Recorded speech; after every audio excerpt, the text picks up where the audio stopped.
Hi there, our highly valued, treasured and esteemed viewers and listeners, and welcome back to your channel of choice.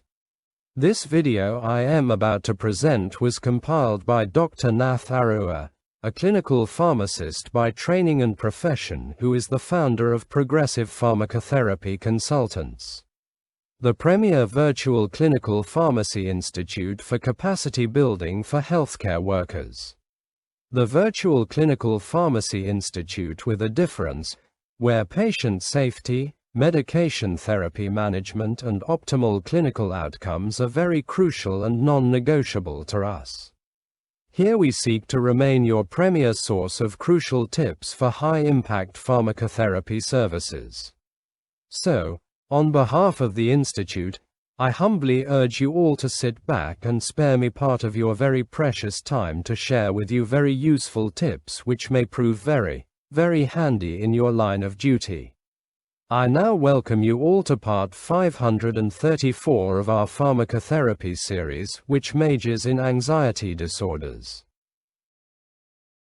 The first case reads, PSK, a 24-year-old female graphic artist, presents to the emergency department complaining of chest pain, difficulty breathing, dizziness, and nausea.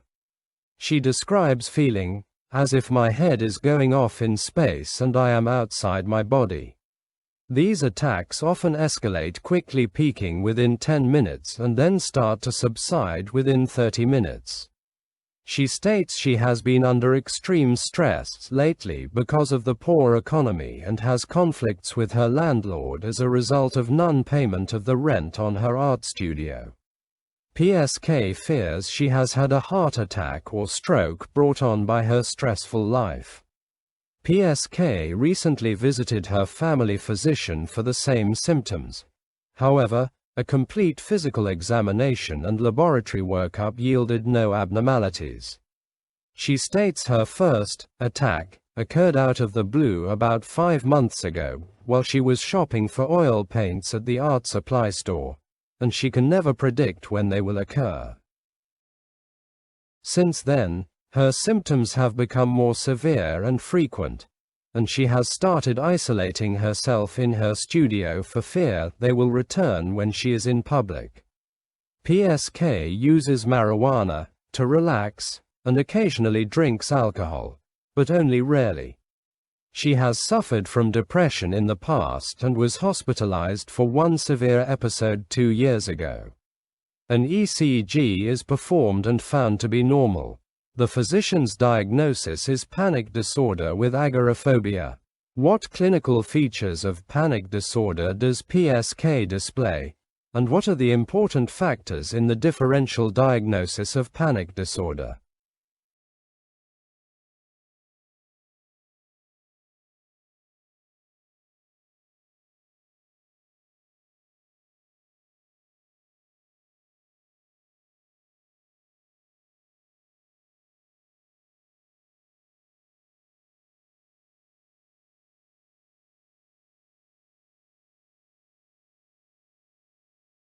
PSK exhibits many typical characteristics of panic disorder.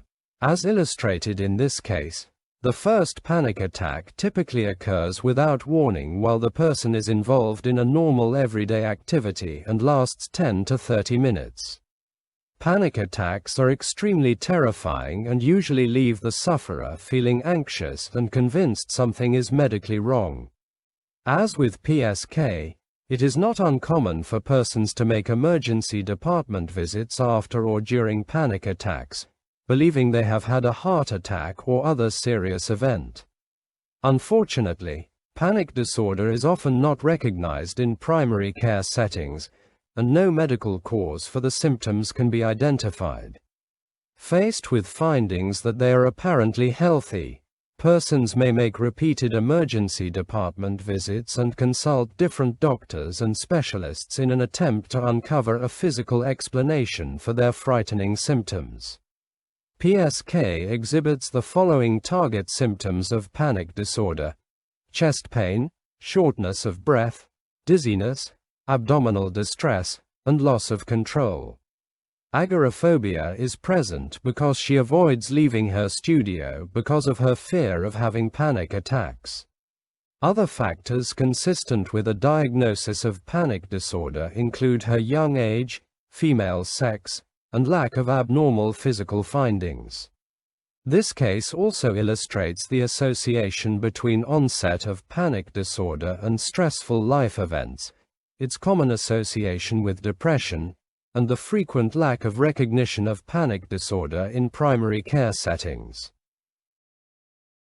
Because different substances or medical conditions can cause severe anxiety and panic, it is necessary to rule out these potential causes for panic attacks. Notable triggers of panic attacks include caffeine, alcohol, nicotine, non-prescription cold preparations, cannabis, amphetamines, and cocaine. PSK uses marijuana, which can be associated with panic symptoms. Although chronic moderate to severe use of marijuana may complicate the treatment of panic disorder, it appears infrequent marijuana use does not adversely affect treatment. PSK does not endorse chronic, severe marijuana abuse, but if she does not adequately respond to treatment, this might be further explored.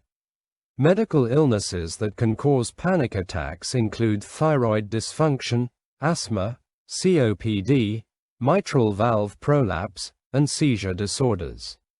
Panic attacks can also occur with other anxiety disorders. However, in these cases, the panic attacks usually occur on exposure to a feared object or situation, in phobic disorders, an object of obsession, in obsessive-compulsive disorder, or a stimulus associated with a traumatic stressor, in post-traumatic stress disorder. PSK reports her panic attacks occur unexpectedly, and situationally bound or predisposed attacks are not evident. Therefore, the features are consistent with panic disorder. PSK is referred to a psychiatrist who decides to initiate treatment with paroxetine 20 mg every morning. 3 days later, PSK calls the doctor complaining that her anxiety and panic attacks have greatly increased since she started taking paroxetine. The psychiatrist prescribes alprazolam 0.5 mg tablets and instructs PSK to take 1 tablet as needed for the anxiety. What factors should be considered in the selection of an initial medication treatment for panic disorder? Why is the prescribed treatment for PSK inappropriate?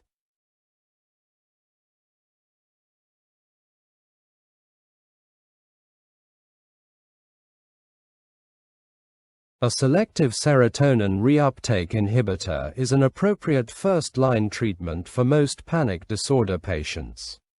In patients such as PSK who have a history of depression, selective serotonin reuptake inhibitors may also help prevent relapse of depression.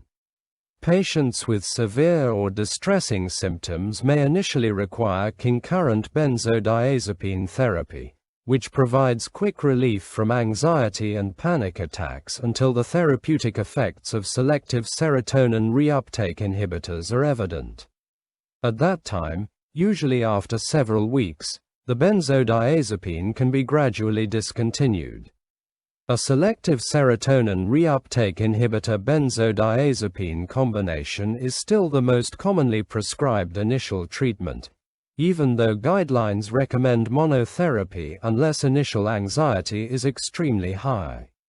Although benzodiazepines are generally avoided in patients with a history of substance abuse, use of low doses for a limited time may be appropriate for some patients with disabling symptoms, as long as there is no current substance, especially alcohol, abuse. Because of the levels of distress and impairment caused by PSK's panic disorder, combined selective serotonin reuptake inhibitor benzodiazepine therapy would have been the preferred initial treatment.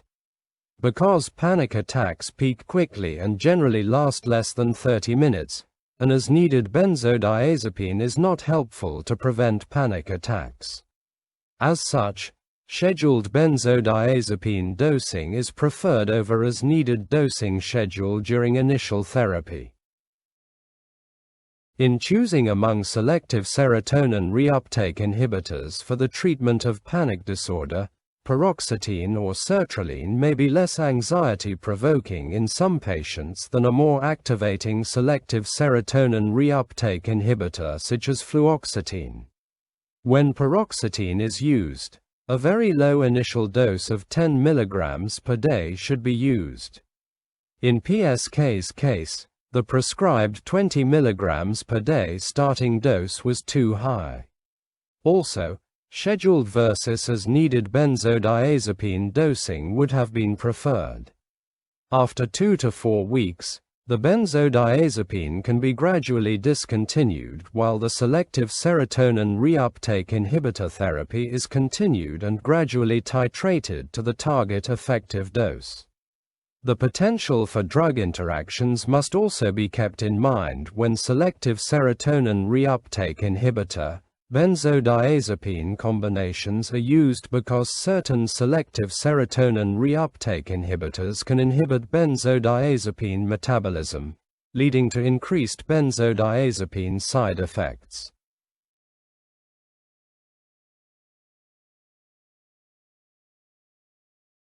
We will now consider patient counseling information. Patients such as PSK who are beginning selective serotonin reuptake inhibitor therapy for the treatment of panic disorder should be counseled about possible increased anxiety during the first 1 or 2 weeks of treatment, as well as other common selective serotonin reuptake inhibitor side effects, including nausea, headache, sexual dysfunction, and either insomnia or sedation. Because these are dose-related effects, patients should inform their clinician of any problems, and a dosage reduction may be indicated. These adverse effects, with the possible exception of sexual dysfunction, usually subside after 1 to 3 weeks of continued treatment. It is also important to inform patients it may take several weeks before beneficial effects of antidepressant treatment are seen, and 6 to 12 weeks or longer may be required for full response. Patients receiving benzodiazepines should be counseled about their use in providing anxiolytic coverage during the initial weeks of selective serotonin reuptake inhibitor therapy, as well as their limited utility as long-term therapy. Other pertinent counseling information for benzodiazepine treatment should also be included. The desired goals of therapy and likely duration of treatment should also be explained. Providing information about the nature of panic disorder, including reassurance that panic attacks are not life-threatening, is also important. Many clinicians recommend patients keep a panic diary, in which they record frequency of panic attacks, along with symptoms experienced during attacks. So there you have it, our highly esteemed viewers and listeners. That brings us to the end of this video. If it benefited you in any way, kindly remember to give it a thumbs up, to like it and to share it widely with your peers. Please leave your comments at the bottom, and if you haven't yet done so, I humbly urge you to subscribe to our YouTube channel. I would like to promise you all that the very, very best is yet to come. Thank you very much for viewing this video. On behalf of our senior colleague, Dr. Nath Arora, I sincerely appreciate your partnership, continued support and kind collaboration. We look forward to interacting with you in the next video, which will be part 535.